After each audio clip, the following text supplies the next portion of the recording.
Tradition, modernité, respect de l'environnement. Champignon est quand même au centre de l'appellation Champagne, avec ses coteaux plantés en vigne qui surplombent la ville d'Épernay, qui pour moi est quand même la capitale du Champagne.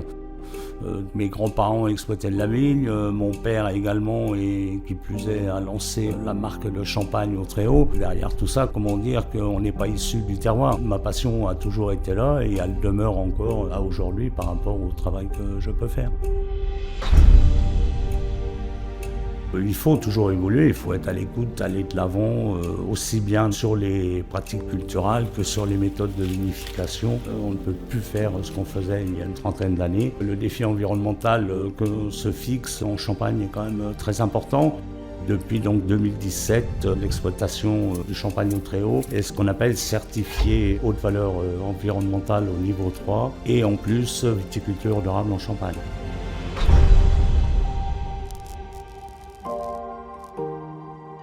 J'essaye de recalquer ce que mon père a pu faire avec moi, avec mon fils, de façon à ce que ça puisse perdurer aussi longtemps que possible.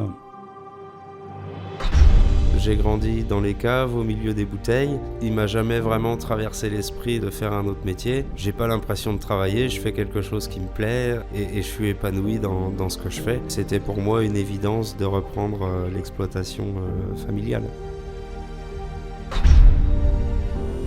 Je bénéficie aujourd'hui de l'expérience de mon grand-père, de mon père, mais d'un autre côté, j'ai aussi des outils très modernes dont eux ne bénéficiaient pas forcément. En alliant ces deux choses-là, on arrive à de très très bons champagnes.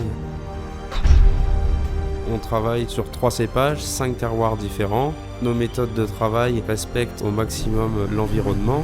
On maîtrise toutes les étapes du plant de vigne jusqu'à la bouteille terminée. Il n'y a aucun autre intermédiaire entre les étapes de travail de la vigne et de vinification. Nos assemblages sont encore faits par la famille et non pas par un œnologue ou un laboratoire. C'est ce qui fait que notre champagne aujourd'hui est unique.